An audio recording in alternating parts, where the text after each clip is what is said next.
Ya, namanya juga anak-anak, wajar banget dong ya kalau lagi aktif-aktifnya. Apalagi kalau habis makan yang manis-manis tuh, makin aktif deh. Atau dikenal juga dengan istilah sugar rush. Tapi kok kayaknya bukan sekedar sugar rush ya.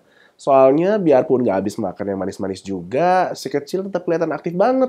Waduh, apa jangan-jangan dia kena ADHD alias mengalami gangguan pemusatan perhatian? Nah, buat membantu ayah dan bunda tahu jawabannya, ayah dan bunda bisa tonton video ini sampai selesai. Karena saya bakal jelasin apa itu ADHD pada anak, apa penyebabnya, kayak gimana gejalanya, dan tentu aja upaya penanganannya. So, stay tuned.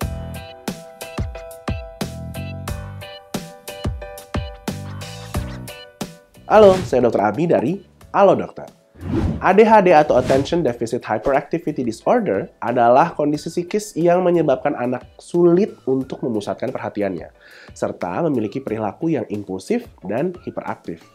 Memang bisa dikatakan sulit ya untuk mengetahui apa penyebab pastinya, tetapi dari penelitian menunjukkan bahwa ada beberapa faktor nih yang bisa meningkatkan resiko anak terkena ADHD, yaitu yang pertama faktor genetik atau keturunan, kemudian kelahiran prematur, dan adanya kelainan pada struktur serta fungsi otak.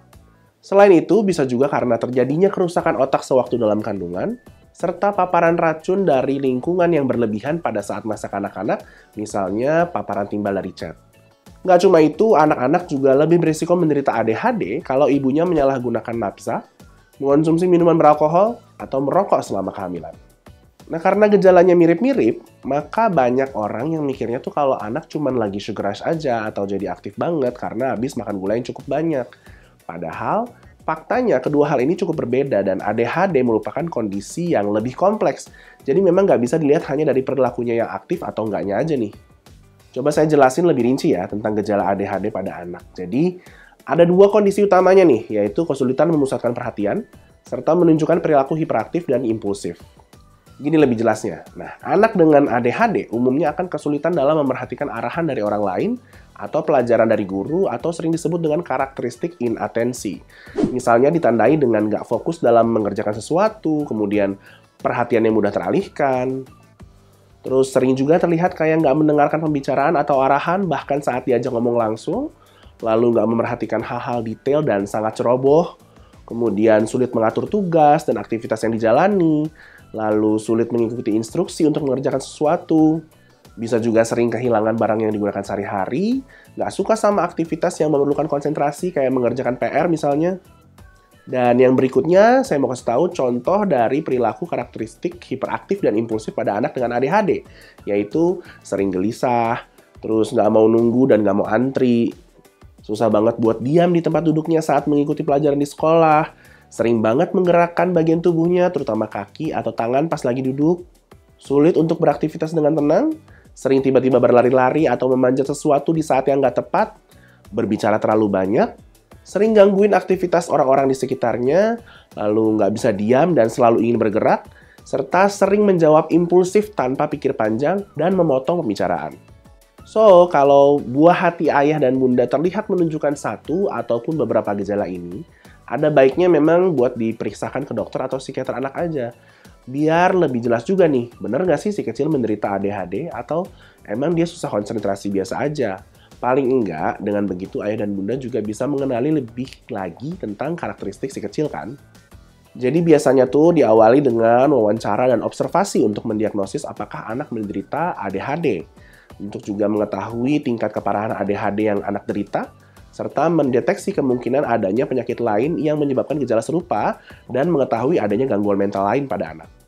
Kemudian sebagai data pendukung, dokter juga bisa melakukan pemeriksaan penunjang berupa rangkaian psikotes, hitung darah lengkap, tes fungsi hati, tes fungsi tiroid, dan MRI otak tergantung kondisi anak. Tuh, jadi walaupun ada informasi ini, memang ADHD nggak bisa didiagnosis secara mandiri ya.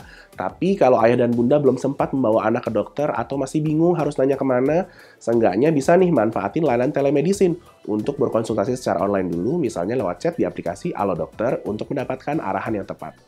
Di aplikasi ini, ayah dan bunda bisa ceritain semuanya ke dokter ataupun psikiater tentang kondisi si kecil. Respons dokternya cepat dan udah pasti jawabannya akurat juga.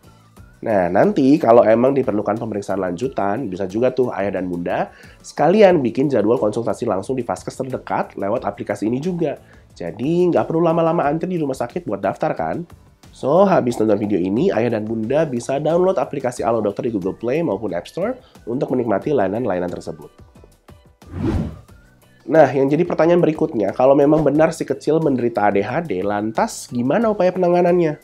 Oke, perlu diketahui bahwa ADHD itu bukanlah kondisi yang dapat diatasi sepenuhnya.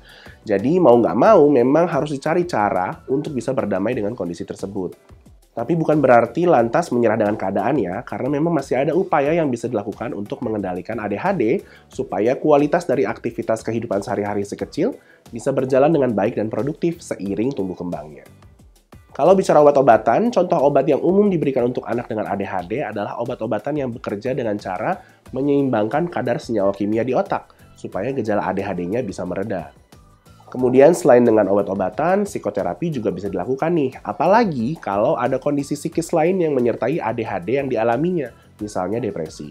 Mungkin ayah dan bunda terus jadi kepikiran juga nih, apakah artinya anak harus homeschooling ya? Nah, pertanyaan kayak gini mungkin sering muncul ya dari orang tua yang memiliki anak ADHD. Jawabannya sih sebenarnya nggak harus kok. Tapi memang lagi-lagi diperlukan effort agar anak bisa bertumbuh dan berkembang di lingkungan yang mendukung. Nah, dalam perjalanan menemukannya sebagai orang tua, jangan ragu buat bersikap lebih kritis untuk banyak bertanya dan berdiskusi dengan orang tua lain yang punya pengalaman serupa.